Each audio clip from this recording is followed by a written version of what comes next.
सरत्या वर्षाला निरोप देत नववर्षाच्या स्वागतासाठी देशविदेशातील पर्यटक कोकणातील समुद्रकिनारी दाखल झालेले आहेत।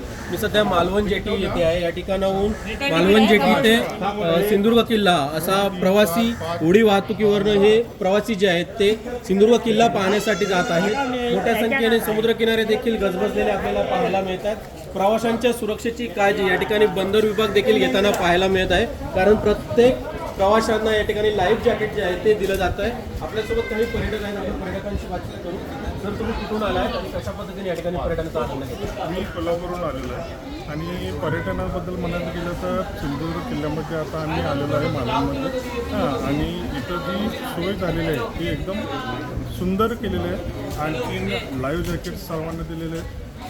शिस्त जे आहे ते एकदम शिस्तीनं केलेलं आहे। त्यामुळं इथं कधीही आला तुम्ही तर काहीही तुम्हाला कधी त्रास होणार। सर, तुमचा किती दिवसाचा प्लॅन आहे मालवणमध्ये? आत्ता तरी आम्ही 2 दिवसाच्या प्लॅनिंग आलेलो आहे मालवणमध्ये। भविष्यामध्ये आलो तर कदाचित त्याच्यापेक्षा आणखी जास्त दिवसाने आम्ही येऊ।